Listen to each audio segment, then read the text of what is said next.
Welcome to this explainer. Have you ever wondered why your smartphone gets, uncomfortably hot in your hand after a while? Or why we constantly seem to be hitting this invisible speed limit when designing modern processors? Well, the answer usually comes down to this hidden villain lurking inside literally every integrated circuit we build. We call it parasitic capacitance. Today, we're going to expose this invisible drag on our systems, completely master the concept of area capacitance, and figure out exactly how to calculate it, and, more importantly, how to defeat it in VLSI design. Here's our roadmap for this explainer. 1. The basics of capacitance. 2. The physical origin. 3. Units and typical values. 4. The four-step calculation. 5. Real-world math examples. And 6. Why capacitance actually matters. Let's jump right in. Section 1. The basics of capacitance. Okay, so at its core, area capacitance is simply the capacitance per unit area between two conductive layers that are separated by a dielectric. But honestly, I want you to think about this in a much more practical way. Imagine your IC layout is covered in millions of tiny, invisible electrical sponges. Every single time a transistor switches on or off, these sponges just soak up a little bit of your electrical charge. You actually have to fill these sponges up entirely before your actual signal can move forward. This soaking action, that is exactly what parasitic capacitance is doing to your voltage. And the crazy part is, these invisible sponges aren't just sitting in one spot, they are literally everywhere.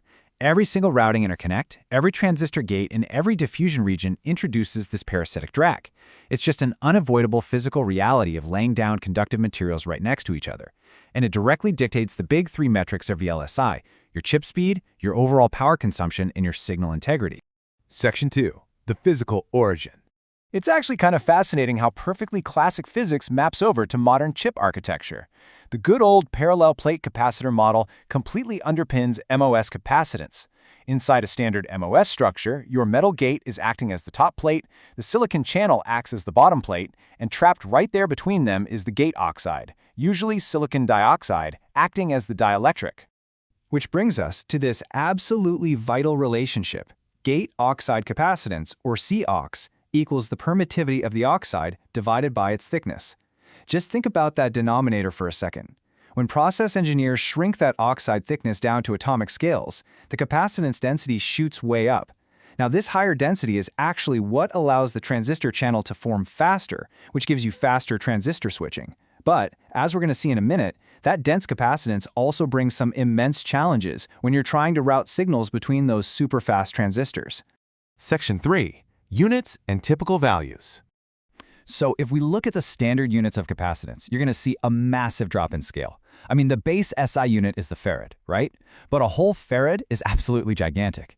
By the time we're talking about package parasitics, we're way down in the nanofarad range.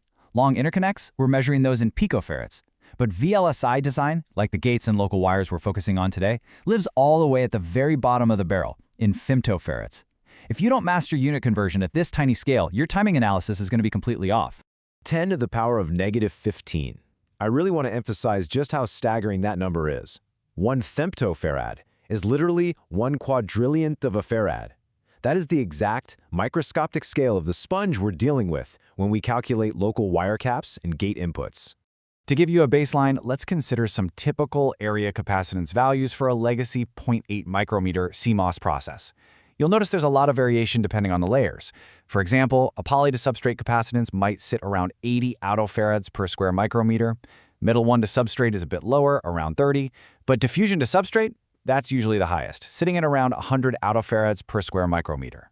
Keep in mind, these base values are provided by the foundry in your process design kit, or PDK, and they scale dramatically when you move to newer tech nodes. Section 4. The four-step calculation.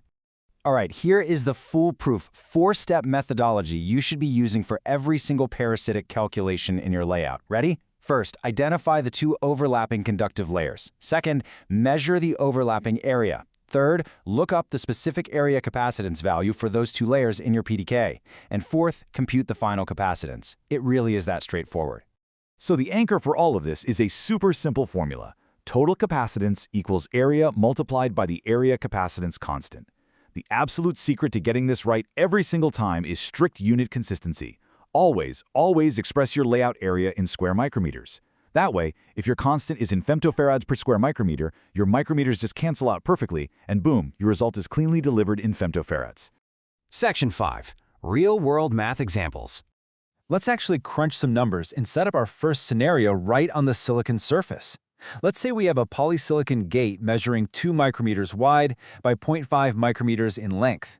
From our PDK, we know the poly-to-substrate capacitance for this specific process is 80 attofarads per square micrometer. Following our steps, we calculate the area first. 2 times 0.5 gives us exactly 1.0 square micrometer.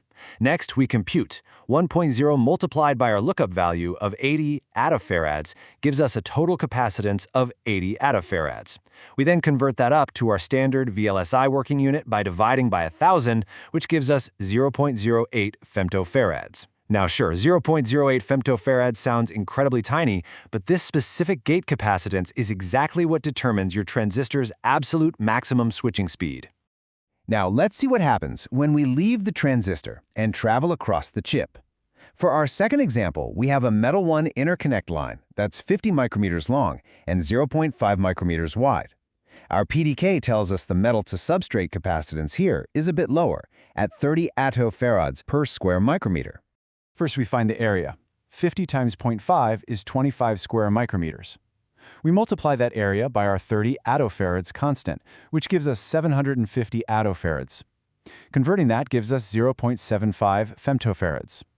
Now, I want you to contrast the 0.75 femtofarads with our previous gate example, which was only 0.08. Even though the metal has a lower capacitance per square micron, the sheer length of the interconnect makes its total capacitance almost 10 times larger than the gate. This perfectly illustrates how long wires just accumulate massive parasitic loads and quickly become major bottlenecks for delay.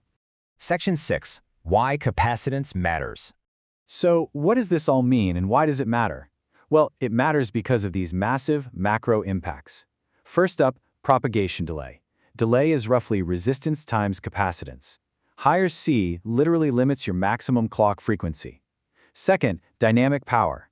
If you look at the formula, power equals alpha times capacitance times voltage squared times frequency, you can clearly see that capacitance is a direct, linear multiplier for power consumption. More C means your chip drains batteries faster and runs a lot hotter. And finally, it totally wrecks signal integrity by causing crosstalk between parallel wires, and it plays havoc on your clock distribution networks by introducing skew and jitter across all those heavy capacitive loads. Which leaves us with the core strategies you absolutely must take as an engineer to fight back. You have to aggressively minimize your interconnect area to reduce those parasitics. For your long data routes, you need to promote those signals to higher, thicker metal layers that sit further away from the substrate because that significantly drops the capacitance density. And never, ever forget that at the local level, gate capacitance will absolutely dominate your transistor delay. So, we've seen how pervasive area capacitance is. It's basically a tax on every single bit of performance and power in a chip. But here's something pretty cool to think about as you continue your VLSI journey. As we keep pushing Moore's law, shrinking transistors and wires down so small that they are literally approaching the size of individual atoms, the distances between conductors are getting microscopically thin. So, as everything gets packed closer and closer together, can we ever truly outrun parasitic capacitance, or is it going to be the ultimate physical wall for the future of computing? Keep that in mind as you approach your next layout design.